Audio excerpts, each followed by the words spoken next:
Hello again. In today's final episode about using Longman, I would like to explain how you can use Longman Dictionary as your own source of personalized exercises with key. Let's say I have trouble with the word likely. I'm not quite sure how to use it in my own speech, but I really want to because it's a very common word.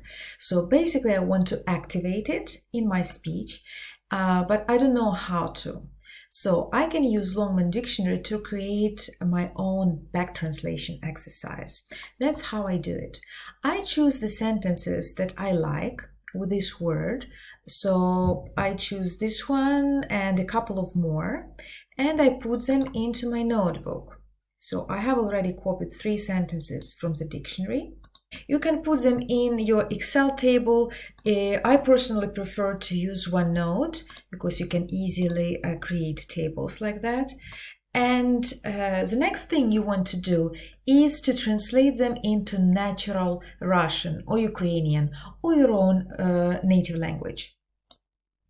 What is most important here is not to translate word for word.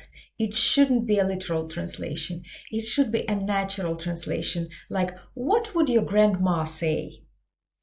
For example, the literal translation, word-for-word translation, would be «Самые маленькие щенки являются наименее вероятными, чтобы выжить». But nobody talks like that, right? So our task is to create a sentence that our sister or our mother would say. Maybe something like this.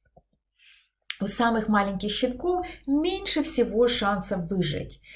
It sounds better. It sounds like something our neighbor might say or I might say. So we do the same for the rest of the sentences. So we have the sentences in Russian or in your native language that sound more or less okay, like something we could hear in the street or at home.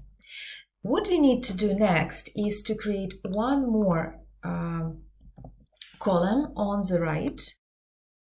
What you need to do next is wait for a couple of hours, or for a day, or for a couple of days, and then you will try to translate these sentences back into English.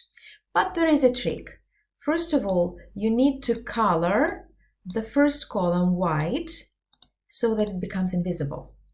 So you don't see the original sentence. And you try to translate from Russian into English, remembering that you need to use the word likely. Let's see how it goes. So I translated the sentences back into English, and now I can see the original again and compare it with my sentences. I can see all the mistakes I have made.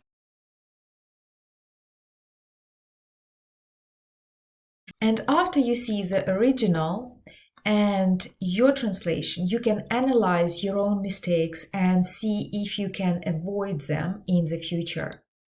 This is a very effective exercise to practice some useful vocabulary, some grammar structures, and basically to activate any vocabulary you want to use more in your speech.